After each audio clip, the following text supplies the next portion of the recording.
Thanks for joining us. You want to start with some opening remarks or just go straight to questions? Hang on just 1 minute. Sorry about that, guys.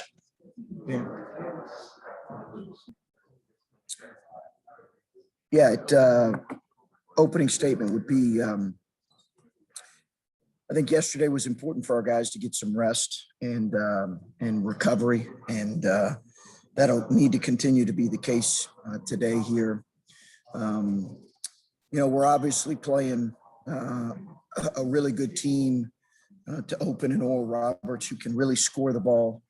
They're one of the best shooting teams I've seen on film, and their numbers back that up. They obviously have the leading scorer in the country, who's a really dynamic guard, and they play through him at a really high level.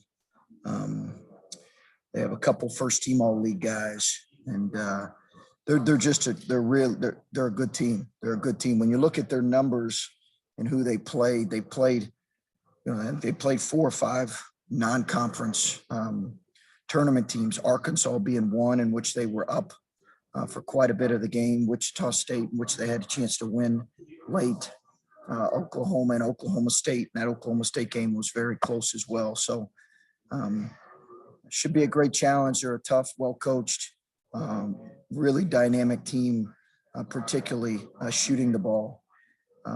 So getting our guys rested and recovered. I don't have any updates on. I don't think we'll have any real updates on Kyle for for a little bit now. All right, we'll go ahead and start with questions. Just a reminder to please state your name and affiliation before asking your question. We'll go ahead and start with Adam Jardy and Tony Girdman on deck. Adam. Hi, Chris. This is Adam Jardy from the Columbus Dispatch. Nice to meet you.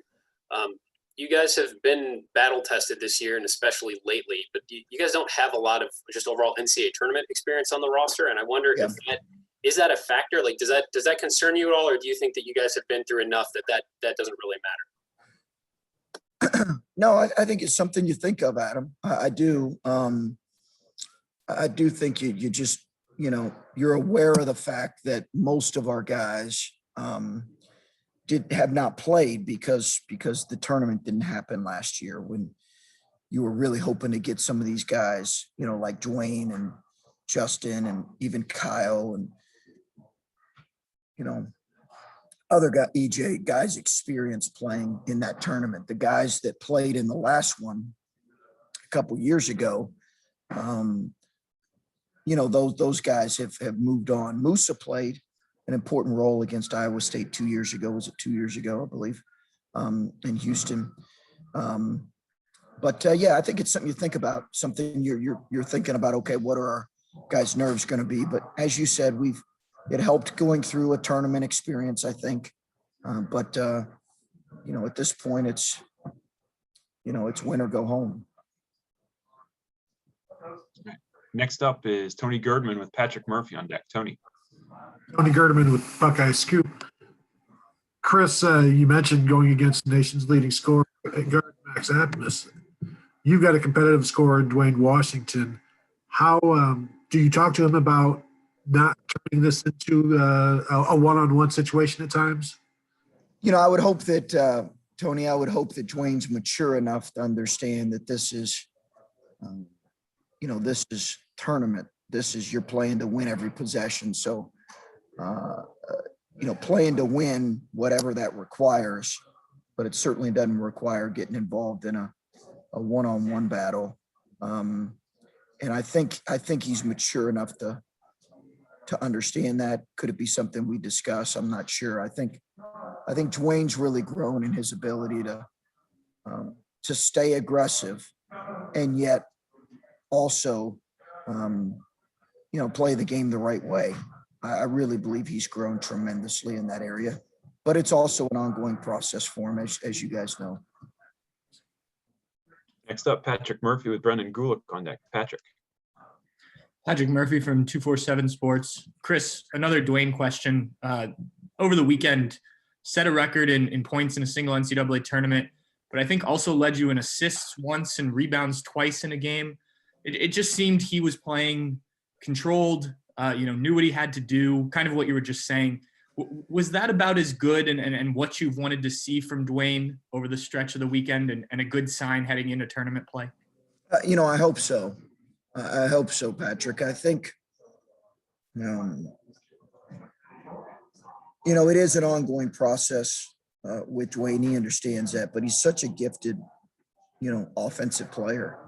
What we really need from him, and we're going to need it in this Oral Roberts game, is we're going to need him to really be on point defensively and continue to play smart, aggressive basketball. And that's really what we've, tried to challenge him with, is play smart, aggressive basketball. He's supremely confident, as we all know. Sometimes that's gotten him in trouble. And we're all aware of that too. I think he really felt senior day and felt in some ways that he had, not performed like he wanted to in the last 3 or 4 minutes. And I think that motivated him going into tournament time. Now he's got to stay consistent with that. Next up, Brendan Gulick with Stephen Means on deck. Brendan. Hey, Chris. Brendan Gulick, Buckeyes Now on Sports Illustrated. I can't hardly hear. I'm sorry, Brendan. We got it's okay. Down here. I can't hardly hear it.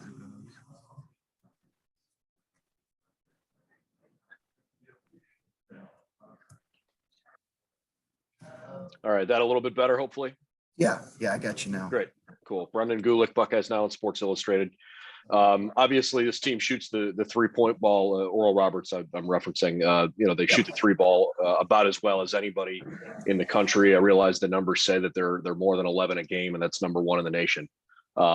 Defensively, of the teams that are playing in the NCAA tournament, they have allowed, I think, more points than just about anybody else in the tournament. So when you scout a team that can clearly shoot it and flip the game the way they have the ability to, but they're not that big. I think their biggest guy is roughly about the same size that maybe EJ Liddell is. What are some of the things you see in Oral Roberts when you scout them on both ends of the floor? Well, just what you said, Brendan. Again, one of the best shooting teams I've seen on film. I mean, and they shoot it from everywhere. And their guard will pull up literally. He's a terrific player. I think he'll eventually be a pro. I really do. He just has the ability to shoot it from everywhere on the floor. That's what we've seen. I think positionally their size is maybe a little bit better than you think. They start, I believe, 6'5", 6'5", maybe 6'6", 6'8".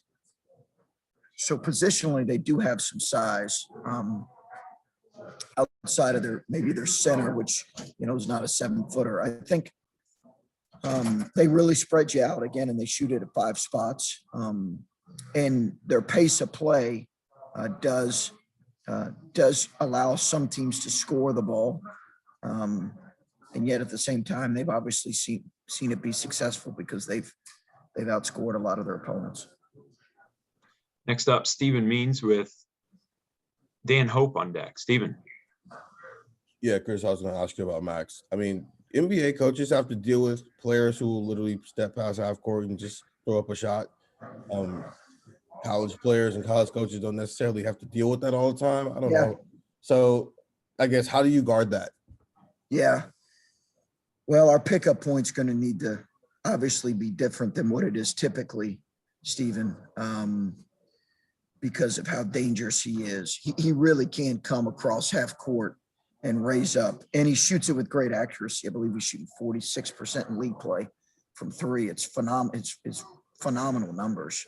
And you're right. It's kind of with Steph and Dame, they've kind of made that common to some degree in the NBA, but you don't see it as much in college. But it is part of his game. It really is part of his game. He's got the ability to raise up and shoot it. He's got strong legs, and he can shoot it from, right across half court, a couple steps off past half court, and he will. Next up, Dan Hope with Sean Dunnigan on deck. Dan. Hey, Chris, Dan Oak from 11 Warriors. You guys, coming out of this Big Ten tournament, playing 4 games in 4 days and making that run to the final, how much of a confidence booster is that for your team now that you're going into this tournament setting where you're going to have to play a bunch of games back to back and be able to string together wins again? Well, I think, as I mentioned, Dan, I think the one, getting a win under our belt there early against Minnesota was important for us.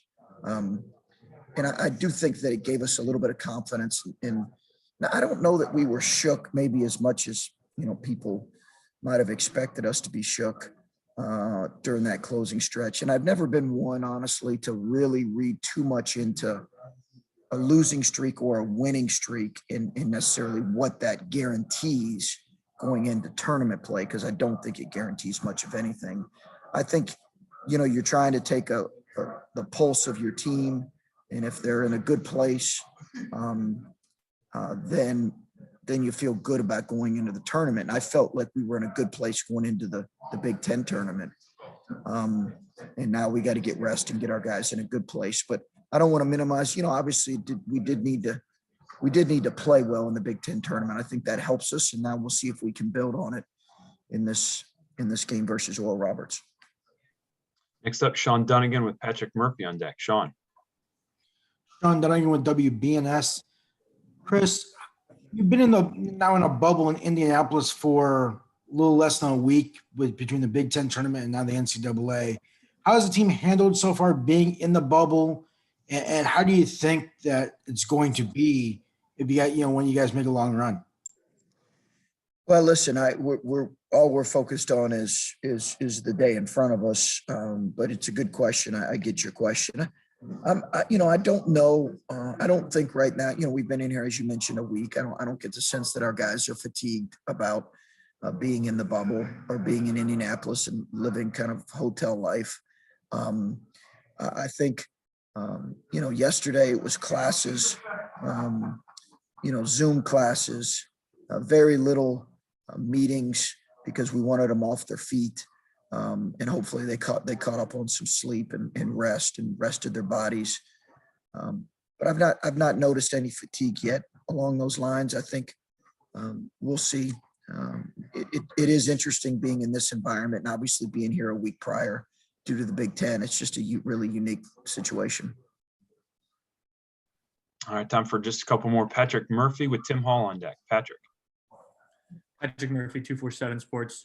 Chris, similar to what Adam and Dan asked you, but in terms of the entire Big Ten season, just how prepared did you think that made you? I know you talked a lot about how good this conference was, but how prepared does that make you then to take on, non-conference teams, which you haven't seen in a while, and you'll eventually run into some good ones if you make a run?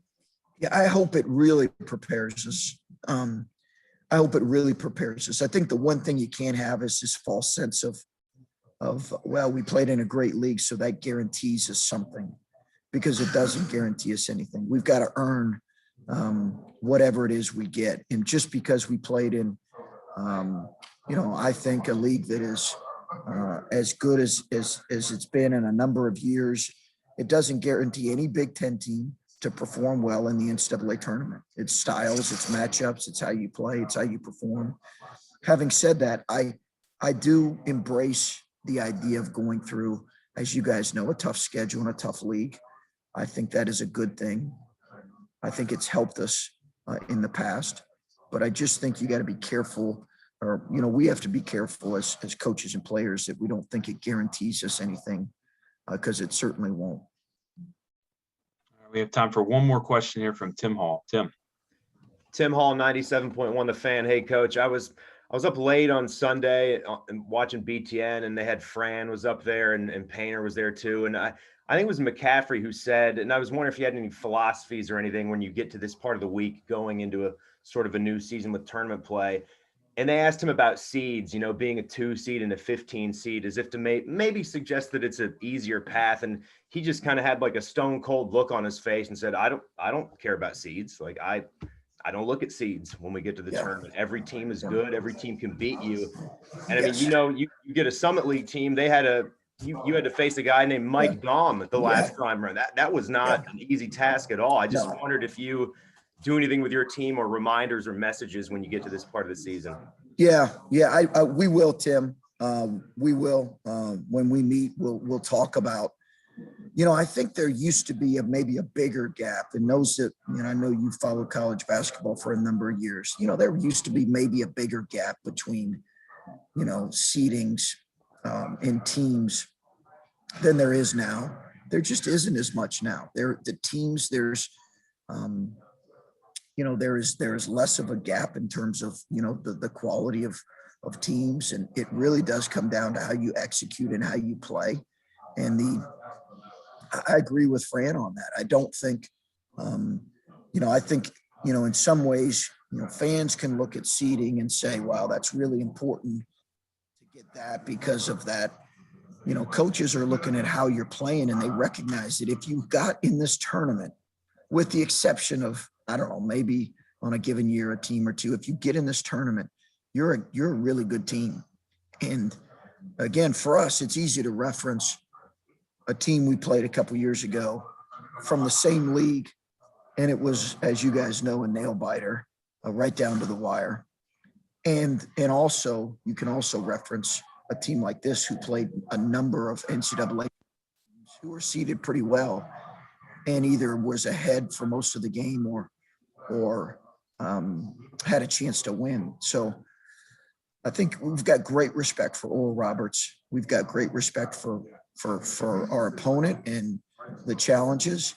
And if we're fortunate enough to play well and win, then we'll move on to the next task at hand and know that's going to be a really quality opponent too. So I think that's how you have to approach it. And I think that's the maturity that's going to be required of our guys. Coach, appreciate your time. I think they do. Yeah, I do think they understand that. I think they understand it, but we'll make sure they do. But awesome. Coach, thank you. Okay. All right, guys.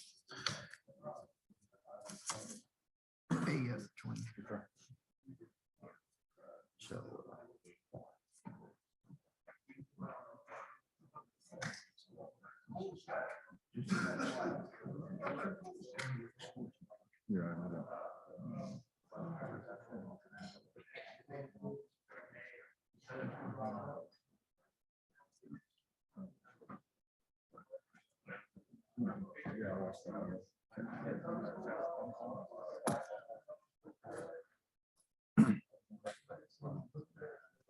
All right, Duane, thanks for joining us. Again, put your hand up if you've got a question.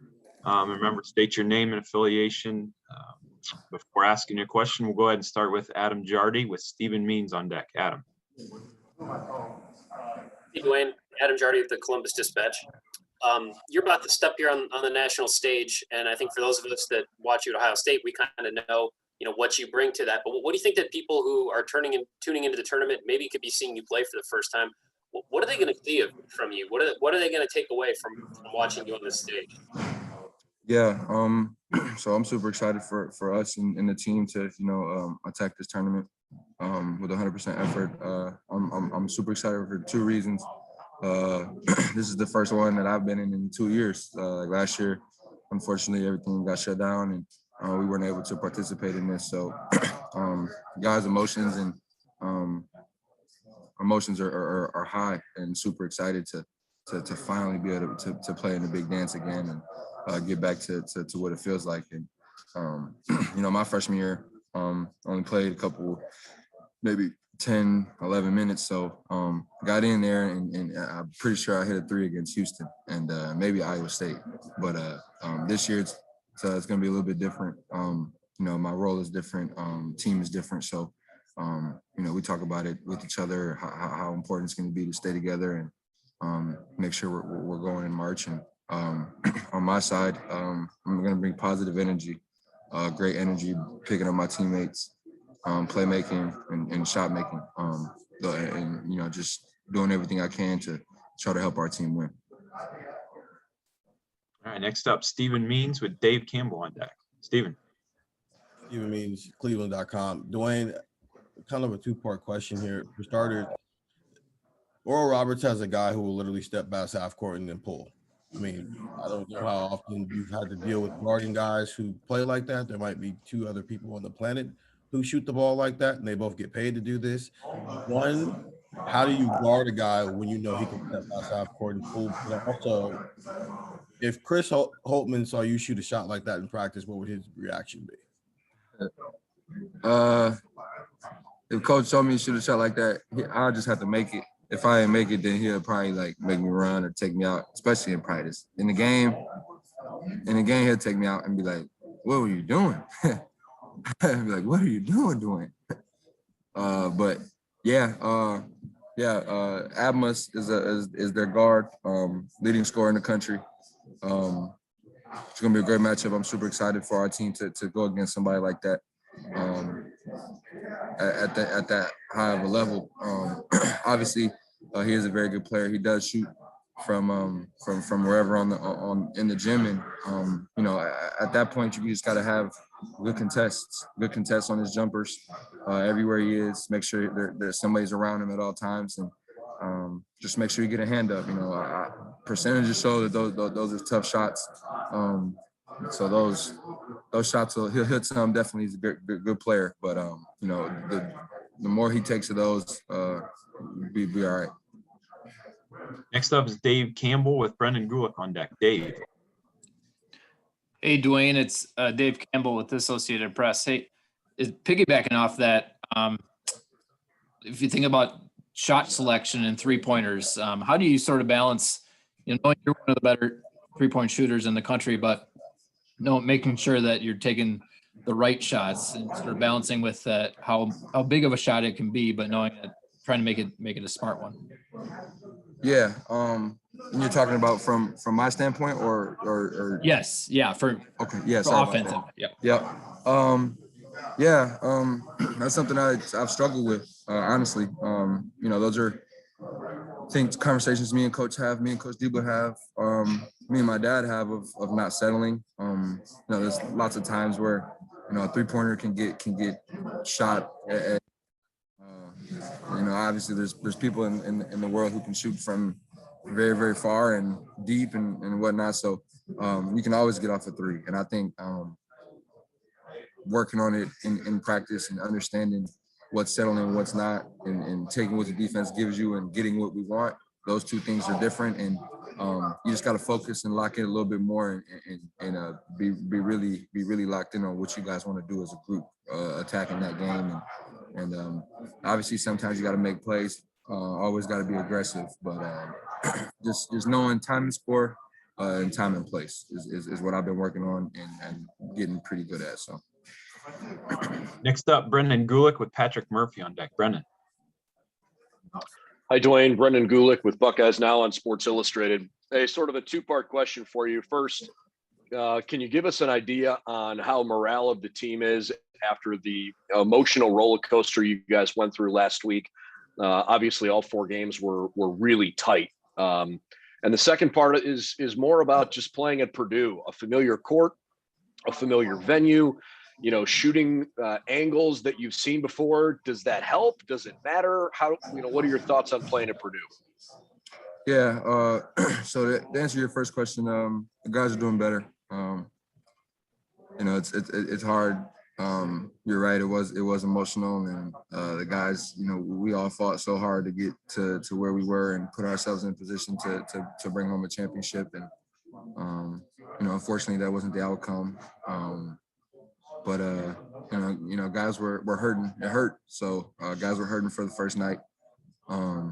It was Justice's 22nd birthday yesterday, so that kind of took our minds off basketball for a little bit. We was playing Uno and playing BS, the card game. So we had a little fun. Kind of relaxed us and settled us back into this gauntlet that we're about to attack starting on Friday. So. And to the second question, Purdue's a great arena. Mackey gets loud. I saw the court in there. It looks pretty nice. Says March Madness on it. Looks pretty cool.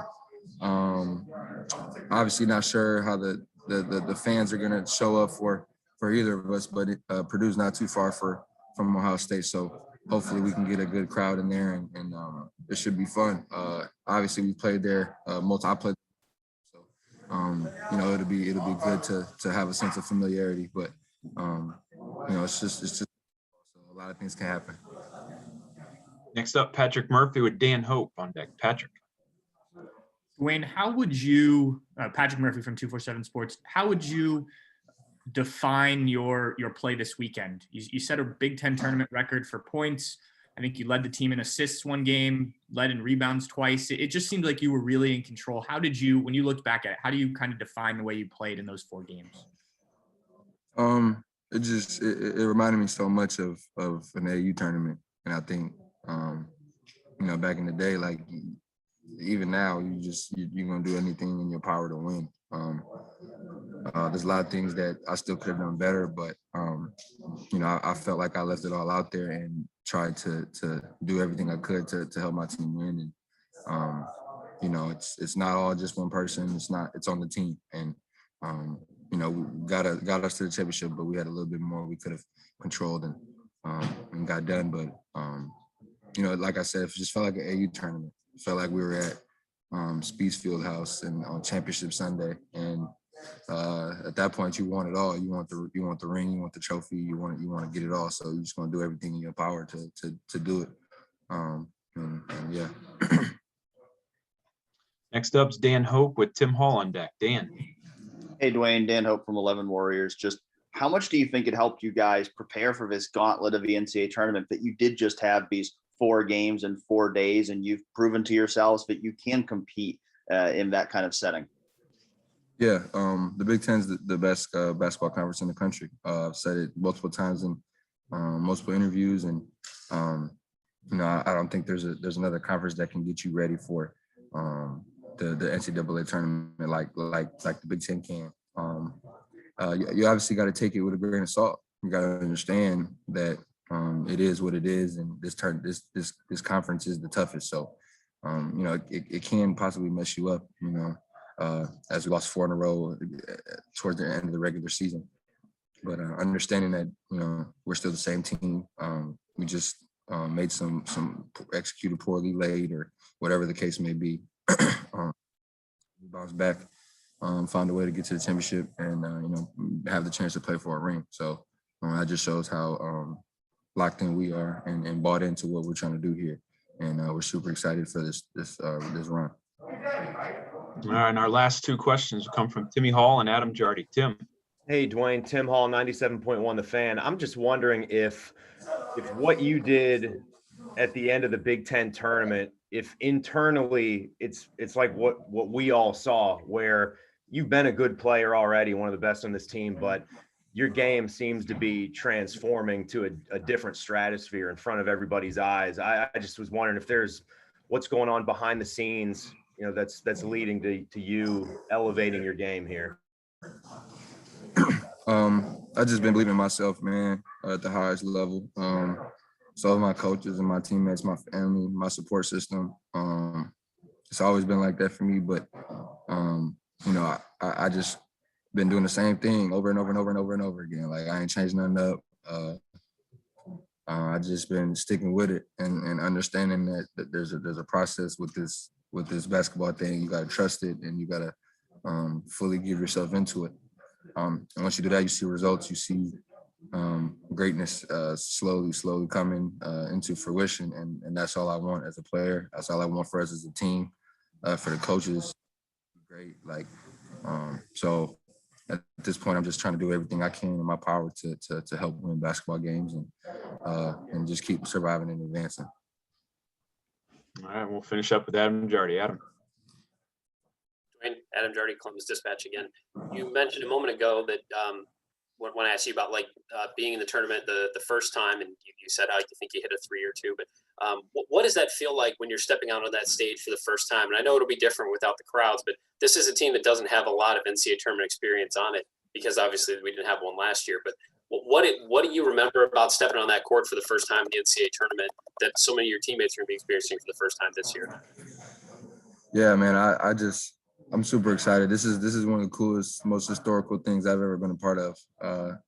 You know, we're in a gigantic bubble in multiple hotels right now, and we get to play the game we love and walk past each other like it's AAU back in the day. So, you know, I think for us, we're just taking it all in, understanding where we're at, what we're doing, how cool this actually is. And I think it's really opening people's eyes and just understanding like, hey, at the end of the day, it's just a basketball game. Obviously there's stuff that we got to work on, scout this, and this, but at the end of the day, it's just basketball. And I think it's connected us so much more, got us all bought into to the end goal of what we want. And, you know, I'm not sure if it'll change too much. You know, obviously the tournament is the March Madness, the name, all this cool stuff and brackets and just little nerves here and there. Definitely going to be some guys nervous, and but those will shake out as soon as you get on the court. It's just basketball. You got to go out there, do what you do, play your role, and we can get some stuff done. So, Duane, thanks for your time, man. Good luck this week. Thank you, guys. Here you go, Wally.